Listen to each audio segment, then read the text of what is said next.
رابعہ بصری رحمۃ اللہ علیہ کو دنیا سے گئے ہوئے 1200 سال ہو چکے ہیں، لیکن ان کا نام آج بھی زندہ ہے، رابعہ بصری۔ گلگت کی عورتوں کو بھی پتہ ہے رابعہ بصری کوئی بڑی اعلیٰ درجے کی خاتون تھی، پنجاب کی عورت کو بھی پتہ ہے، عرب کی عجم کی عورتوں کو پتہ ہے رابعہ بصری نہ کوئی شہزادی تھی، نہ کوئی ملکہ تھی، نہ کوئی وہ خوبصورت تھی، نہ کوئی خاندانی تھی، بلکہ عورت ہونے کے لحاظ سے ہر عیب اس میں تھا۔ خاندان اچھا ہونا چاہیے تو وہ غلام تھیں، باندھی تھی، شکل اچھی ہونی چاہیے تو وہ بدصورت تھیں، کالی تھی۔ پہ چلو شکل پہ کیسی ہو، خاندان کیسا، اولاد کے قابل تو ہو، رابعہ بصری اولاد کے قابل بھی نہیں تھی، بانج اس کو کہتے ہیں، جو عورت اولاد کے قابل نہ ہو اس کو اردو میں بانج کہتے ہیں، عربی میں عقیم کہتے ہیں، آپ کی زبان میں بھی کچھ کہتے ہوں گے، شونی تھی۔ تو اب بتاؤ عورت ہونے کے لحاظ سے کوئی چیز ہے؟ شکل، پہلا تاثر شکل کالی، دوسرا تاثر خاندان غلام، تیسرا تاثر اولاد کے قابل نہیں، بانج ہے، شونی ہے۔ تو 1200 سال کے بعد میں گلگت میں کیوں اس کا نام بلند کر رہا ہوں؟ میں نے کسی بادشاہ کی بیوی کا نام تو نہیں لیا، سکندر کی بیوی اور بنو امیہ اور بنو عباس کی ملکہ اور بیگمات ان کے نام تو نہیں لیے، میں کہہ رہا ہوں رابعہ بصری۔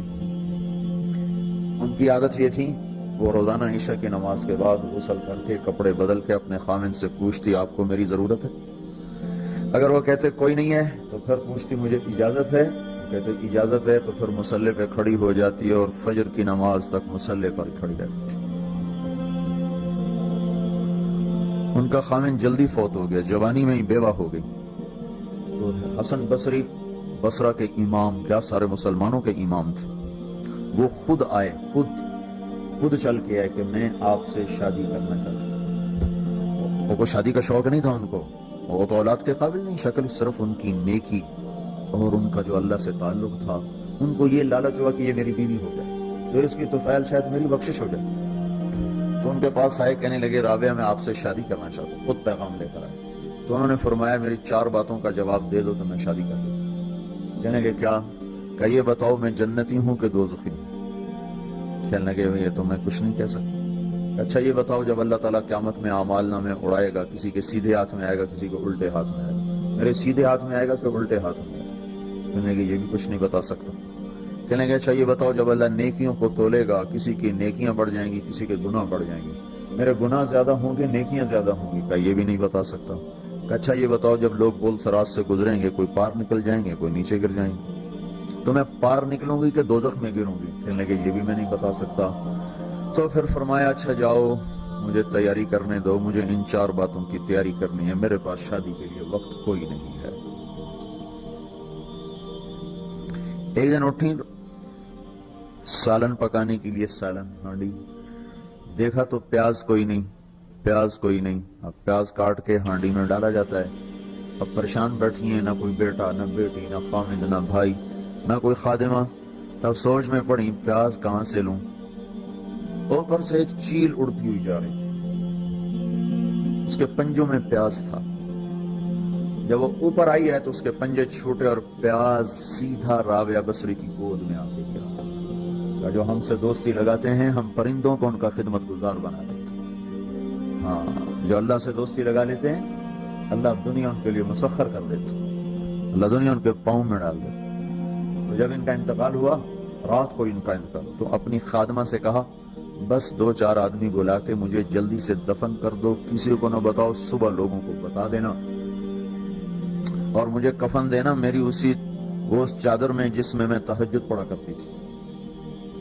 تو انہوں نے راتوں رات دفن کر کے صبح اعلان کیا، شور مچ گیا، ہائے کیوں بتایا، کیوں نہیں بتایا، کیوں؟ تو اگلی رات ان کی خادمہ نے ان کو خواب میں دیکھا، سبز لباس پہنا ہوا، حسن و جمال، سورج چہرے پہ چمک رہا۔ پوچھا آپ کے ساتھ کیا ہوا؟ کہا میرے اللہ نے میرے ساتھ بہت عمدہ معاملہ کیا۔ کہا آپ کی وہ چادر کہاں گئی جس میں آپ کو کفن دیا تھا؟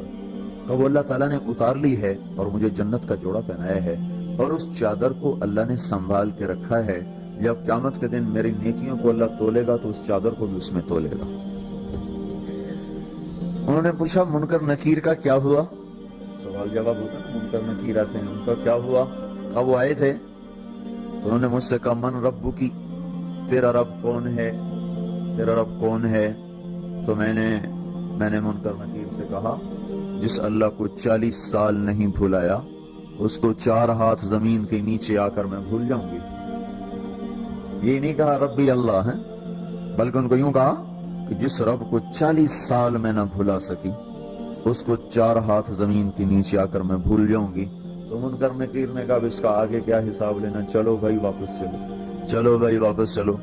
یہ بات آپ نے حضرت عمر سے فرمائی تھی، عمر وہ کیا دن ہوگا جب تو قبر میں ہوگا اور منکر نکیر آئیں گے زمین کو چیرتے ہوئے اور ان کے ہاتھ میں ہتھوڑا ہوگا، ساری دنیا کے انسان جن اٹھانا چاہیں تو اٹھا نہیں سکیں گے، اور ان کی آواز میں بجلی کی کڑک ہوگی اور وہ زمین کو چیرتے ہوئے آئیں گے، ان کے دانت لمبے ہوں گے.